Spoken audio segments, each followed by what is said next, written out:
Welcome to Melbourne, Australia, often considered the arse end of the world. You might think it's the last place on earth for innovation, but per capita we are one of the fastest adopters of new technology, and Bitcoin is no exception. Early in 2014, mainstream media led the world to believe that Bitcoin had collapsed, when in fact it was only the fall of a single exchange. The price bounced back within days. Now that's an event that is unprecedented in the financial world. But the same media outlets didn't want to run that side of the story. So we thought we'd balance the scales and give you the opportunity to make up your own mind. This three-part mini-series will introduce you to some of our innovators, our startups and merchants, our visionaries, and we'll share with you tales of success and the tales of loss. Bitcoin is basically the future of everything. I'm not talking money, I'm talking everything. There's always going to be the early adopters that are there right at the start. And I think in 20 years' time, we're going to look back and think, how could we have actually dealt with physical cash? Bitcoin itself was worth zero for 8 months after it started, and then it gained a value. And why it has that value? Well, it's one of those questions people ask when they first get into it. Because the first reaction is always like, what is that? And then you're like, oh, it's a Bitcoin machine. And they get so excited. They're like, really? That's a thing now? Yeah, it has no borders. The end game could be that it's an accepted worldwide currency. One of the reasons Bitcoin is attracting such attention is because it's owned by the participants. There is no governing body, and it's available to everyone, regardless of your credit history or geolocation. Bitcoin stems from a platform where people openly collaborate, sharing ideas to develop solutions to complex issues, the results of which are then free for anyone to use or further develop. Quite naturally, from this mentality, people started talking about creating virtual currencies, now known as cryptocurrencies. E-gold and DigiCash were two such attempts. However, their centralised nature meant they were easy targets for governments to shut down. In 2009, a mysterious entity known as Satoshi Nakamoto published a white paper to an online community of cryptographers. Security experts and hackers went through the paper looking for weaknesses. Instead, they collectively decided it was bulletproof. In 2010, WikiLeaks made headlines when their accounts were frozen. Under pressure and in the spotlight, they announced they would start accepting Bitcoin. Knowing the code was in its infancy, Satoshi responded with, "WikiLeaks has kicked the hornet's nest, and the swarm is headed towards us." Shortly afterwards, the lead developer Gavin Andresen told Satoshi he was going to a meeting with the CIA. Satoshi disappeared, gone without a trace. What was left behind has rocked the world in 5 short years. Its story has been driven by a passionate community of people from the ground up. We're living in an age where the speed of innovation is critical. Environments that encourage people to collaborate and act quickly on ideas are gaining momentum. This is happening in physical spaces as well as the online world. Welcome to the world of the co-working space.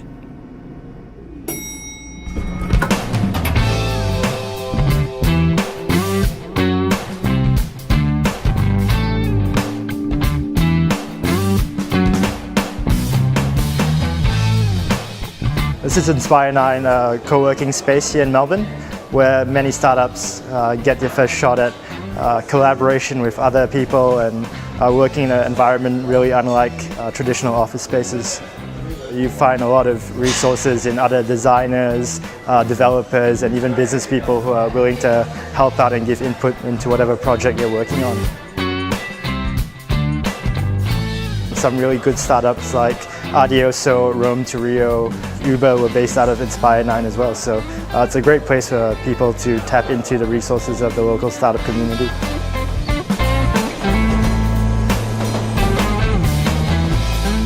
Well, it's a hell of a ride, to be honest. The amount of people that we managed to help along the way, that's really a big part of my life. We're not doing it for anything else besides our passion, same like people do project on us for their own passion. And so it's a great experience for me. I would, if I go back, 3.5 years ago, I would do it again, but I probably take half a year break before I start.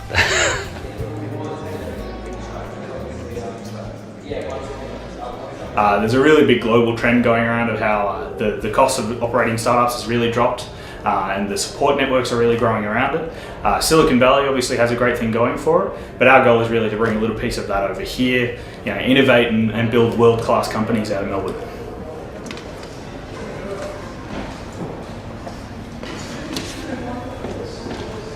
So for people who have been going crazy working from home alone, coming to a co-working space is like a breath of fresh air. And for people who are working at the moment, this is a great alternative to a larger corporation or a big business where maybe the culture is a bit stale. We do believe in doing business, for good. So people, planet, profit. It's also known as the triple bottom line. Essentially what that means is you can never make any business decisions or financial decisions based on profit alone. You do have to take into consideration the people and the planet as well. So while co-working spaces are ideal networking environments to build and create businesses, a cryptocurrency is created by a global network of computers that communicate via the internet. This setup is known as mining, and the people who run them are called miners.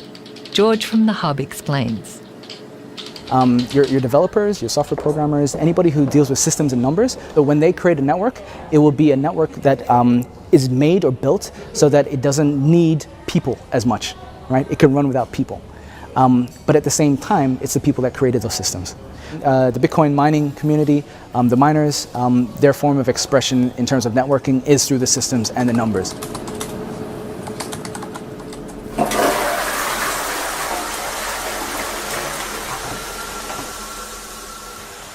First computer I ever built.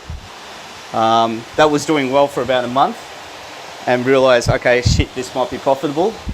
Build our second. So they're 7970s. They're running Windows. And now I have, I can probably take this off. These are the big ones now. So they're 290Xs and they're hashing at around 880, 890 each using Ubuntu. We didn't use heating once last year, so they actually heated the entire lounge room and kitchen. And there was times where we had to open every window in the middle of winter because it was actually too hot. So they did a good job. I've worked out that the concrete is basically a big heatsink, and it extracts cold air off the bottom, and I've pumped cold air to the top, and then I've got an extractor here which pumps to the roof. So sustainability.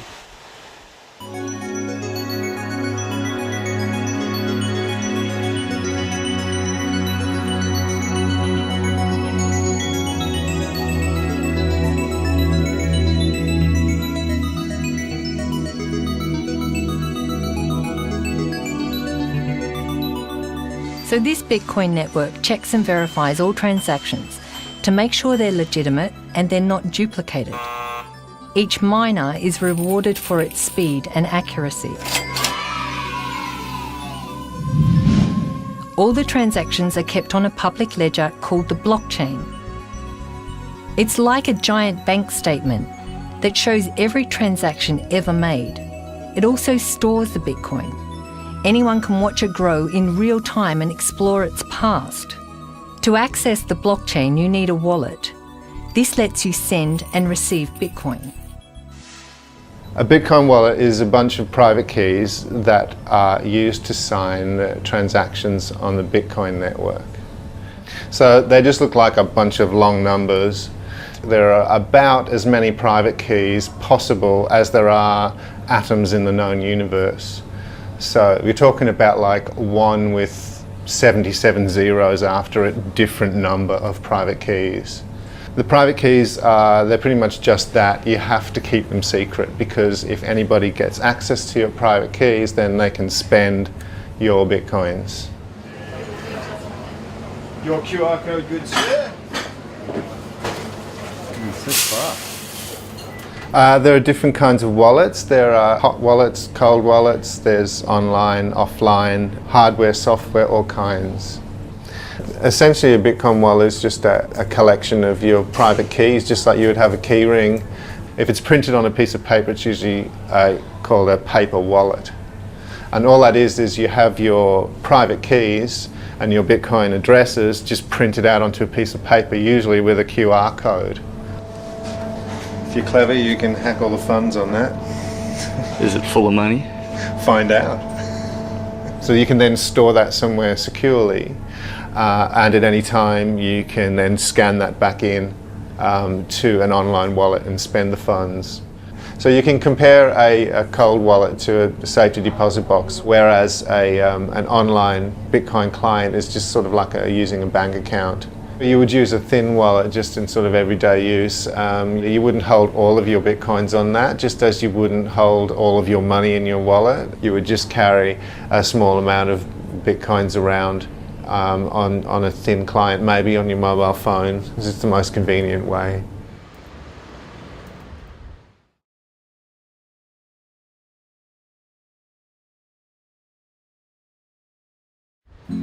So say you had your Bitcoins on your phone and you're ready to spend. Where would you go? Well, there are many shops, cafes, services and online stores who accept Bitcoin. If you thought it was just for computer geeks, think again.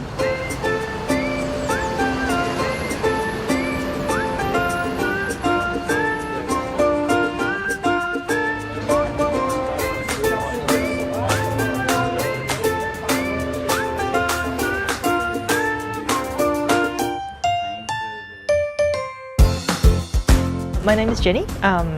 This is my little store called Verichen, and it's an eclectic little shop. It contains pretty much stuff, as you can see, but mostly pretty things that I see fit to stock.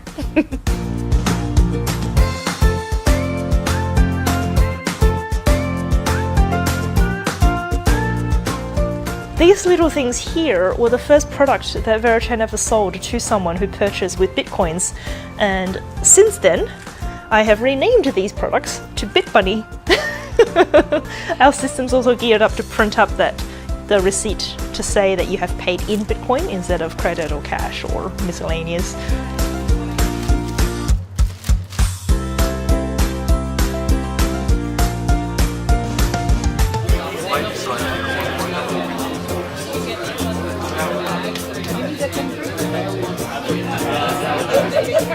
My name's Gary Passfield. I'm the licensee of the Old Fitzroy Hotel in Woolloomooloo, New South Wales, and I've been here for 15 years and I accept Bitcoin.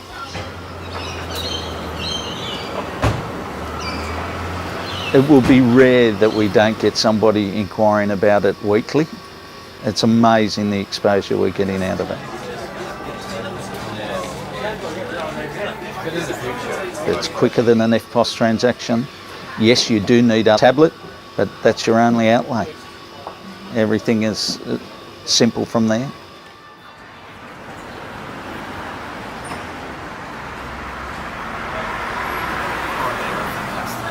Then a little bit of white Belgian chocolate go on top. Make it good. Oh my, that is so thick. So people who do come to Sydney from all over the world and want to pay Bitcoin, they check out, oh, where can I pay Bitcoin? Oh, the outhouse. All right, it's about letting people have another mean of payment. Why do we need the Australian dollars, the American dollars, the euros, the rubles, whatever it is? For me, it does go back to imagine all the people living life in peace, you know? Imagine no countries. How they pay for it, it's fine with me. Bitcoin, cash, gold rings, whatever. Apparently the ATO says that it's a commodity, the Bitcoin now, it's not a currency. I don't know how many times I have to accept it as currency, you have to use it as currency until the people at the ATO will agree that it's currency, but you know, eventually it will happen.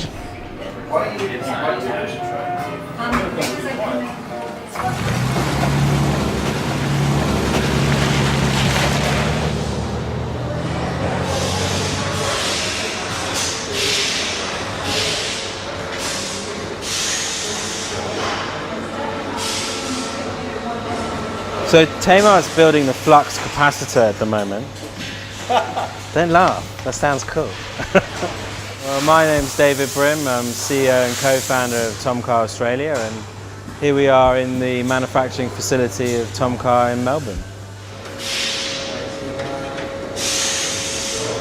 Tomcar is a rough, ready, hardcore machine that you can fix it yourself. And we are peer-to-peer. We speak directly with our end user.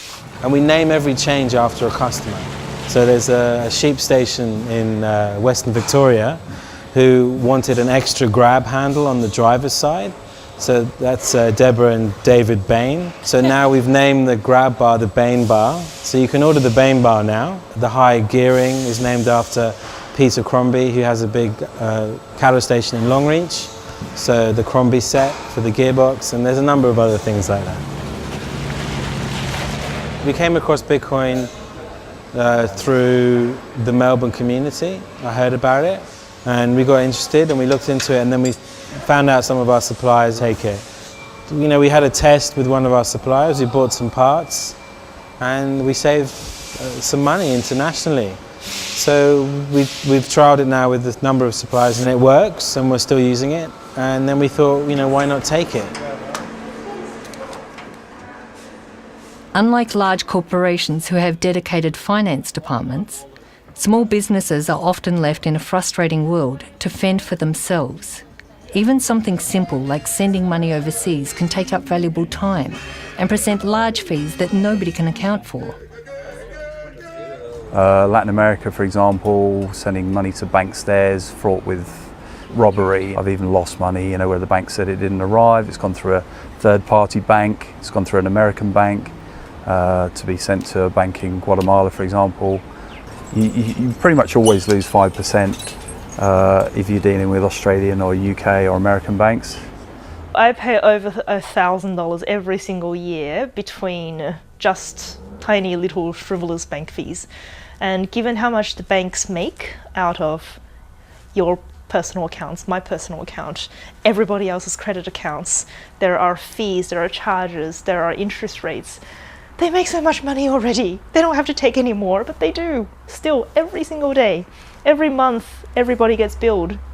Whereas with Bitcoin, it's money within your hands. You have the power, you have the controlling share of exactly what you hold, and there is no need for banks to take a cut out of that, and they don't have to.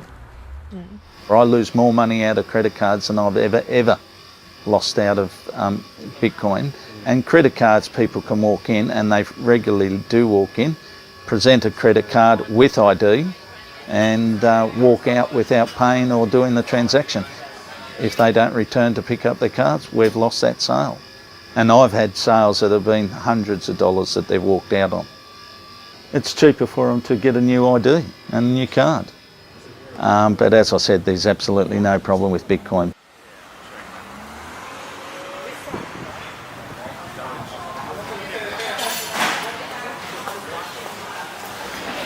My name's Chris Tay, I'm a pastry chef. This is my shop, Black Star Pastry. We had the first Bitcoin ATM in Sydney installed here about 4 months ago. Yeah, it's been great.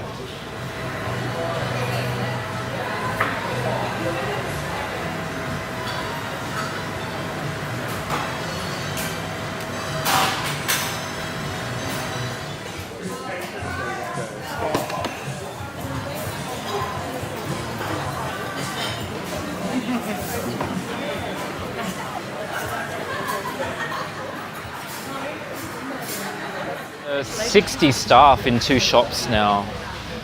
You build a shop, okay, and that's going well, and at some point you need to kind of think, well, what do I stand for? What is it all about? You go into this for a fairer system, you know? You go into this so you can send money to people who need it without having to go through 1, 2 or 3 different middle people. When I get to the end of my life and I say, well, what really was important to me, what I want to say is that because of me, I was able to help a lot of people build their careers, build their families, all that stuff. That's what I want to do. Yeah. Family and future is something often mentioned when talking to people about Bitcoin. People who have studied the history of money and know the fragility of the current financial market often see Bitcoin as a safety net.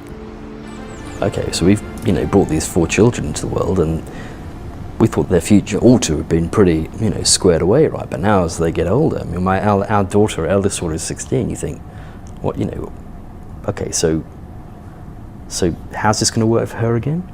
She's going to have to raise how much money before she can afford to follow mum and dad's footsteps? This is what happens when you create this huge lake of liquidity that is roaring around the world, desperately searching for yield at all costs. This is what you get, right? And the problem with that is that people can liquidate pretty damn quickly. Anyone who trades anything will know that you go up a stairway, and you fall off a cliff. So here's this hugely complex, over-leveraged system. I can't tell you, when that might fall, and it could be something very insignificant, but it doesn't matter. We've baked that into the system, and when that liquidity is removed from the system, it will take our breath away. Bitcoin is a natural response to that phenomena, right? How do you protect yourself against that? When we had the housing crisis in the US, and all these people just caught up in this machine and just got spat out, and then all the people who were responsible for it are all getting huge payouts, like these golden handshakes. I mean, like, there's no justice. It seems so easy for people in power to, just make income at the expense of, people who aren't in that complex. Instead of us just sitting there and taking it, we have to take matters in our own hands and do something that's outside that whole sphere. That's why I thought Bitcoin seemed like a really good idea. It's something that really takes the power away from the big banks and big government and puts it in the hands of the people.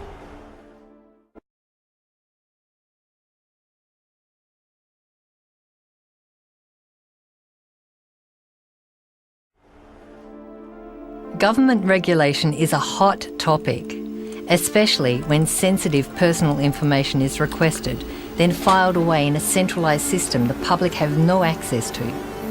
Regulation often overcomplicates life, and many people are now looking for easier ways to transact quickly without bureaucracy. Take, for example, one of Australia's largest industries. So to know what a quantum leap forward Bitcoin is for the gambling industry, you have to consider what it's like gambling with government currency at the moment. This is in Australia, which is a gambling-friendly, well-regulated jurisdiction. It will take at least 15 minutes to sign up and deposit with your credit card. Your credit card can then be charged at any time in the future. All the information you've given them, such as your email address and your postal address, that could be stolen or sold at any time in the future.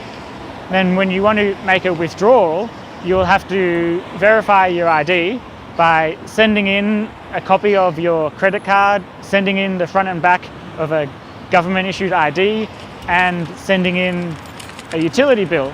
And then you'll have to wait 2 days for the withdrawal to come. Now, if you used Bitcoin, you can do all of that in less than 2 minutes. Less time than it takes me to explain how long it takes to do it with government currency. And you'll also be able to bet anonymously. You might value your privacy from people you live with. You might be worried about tax implications. You might be worried about legal implications. So Bitcoin can get around all of those problems. Gambling is just another thing that it makes easier. But it's a very popular thing, which is very difficult with government currency.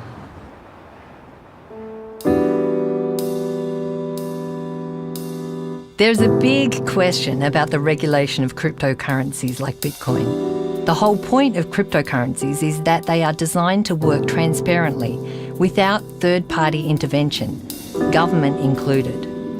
Bitcoin is unprecedented, as there is nothing in our history which compares.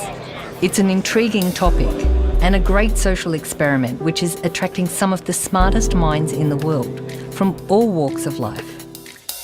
I mean, Bitcoin is all about people, right? This huge wave of distributed sort of, man, something's got to change, and let's do it. That's what we want to harness. you present people with such a no-brainer that they run out of reasons to say no. And I think if we can achieve that sort of groundswell of support by providing people with the tools that they need to make that difference, then that would be huge. There's a lot of unbanked people in the world, people who don't have access to the world economy. They're pretty much shut out of a bank account. And because Bitcoin is as cheap and easy as sending an email, it's going to make a lot of difference to a lot of impoverished people who are unbanked or underbanked. And as long as people create value for it, which they will, you just can't kill it. It's in too many places, it's everywhere. One thing about Bitcoin is that the rate of growth is most certainly faster than the internet was. People always say, so what should we expect? You know, how long is it going to take to get mainstream adoption? I say, how long do you think it's going to take for the internet to have mainstream adoption?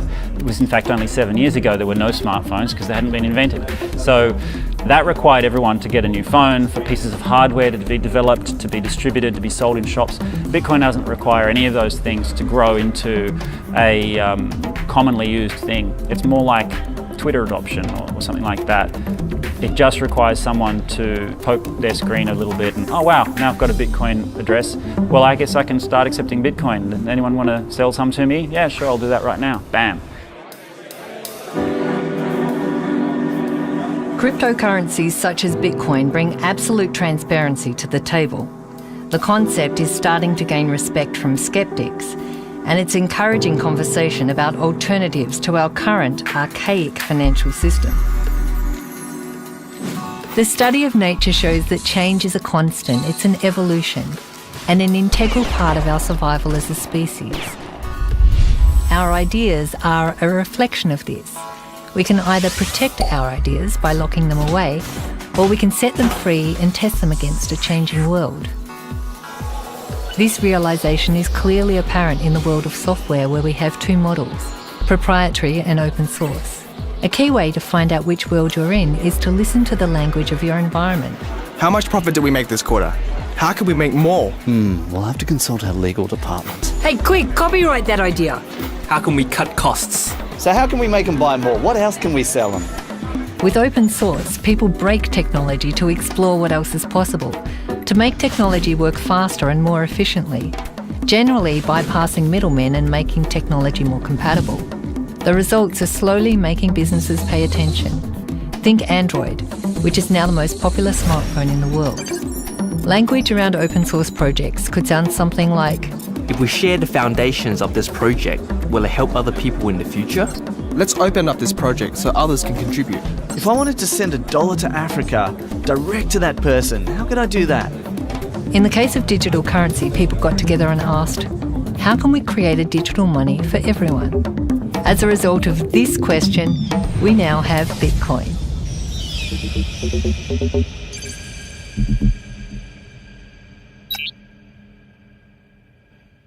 Bitcoin will solve some problems, but it won't solve every problem, and it's not going to be solving democracy for us. It's quite a controversial thing to say, but I think Silk Road was probably one of the better things to happen for Bitcoin. From a legal perspective, a lot of the people in the legal industry I've been speaking to are fascinated because it's so rare that the law has to deal with issues like this. We live very much in a society where there's a lot of controls put on us, what you can and can't do, or what you should and shouldn't do. Bitcoin sort of challenges that idea. I've hugged it as well. When it's not working, I'm often thinking, yeah. I said the exact same thing. It's yeah. I give it hugs all the time. I'm like, hey buddy, how you doing? If you're a Bitcoin innovator and you feel like you've got something to contribute, or you'd like to collaborate, or if you're interested in sponsoring us, let's talk. Until then, see you round like a Dogecoin.